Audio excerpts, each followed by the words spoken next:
Uma música suave saiu da floresta, e todos os bichinhos começaram a andar como sonâmbulos.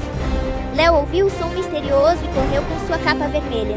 Ele sabia que algo mágico e perigoso estava acontecendo. Entre as árvores, Léo encontrou a origem da música. Uma harpa dourada tocava sozinha, encantando todos ao redor. Com um pulo corajoso, Léo tocou a harpa com sua patinha, e o som parou. O encanto foi quebrado. Os bichinhos despertaram sorrindo. A floresta voltou a ficar em paz. E Super Léo salvou o dia mais uma vez.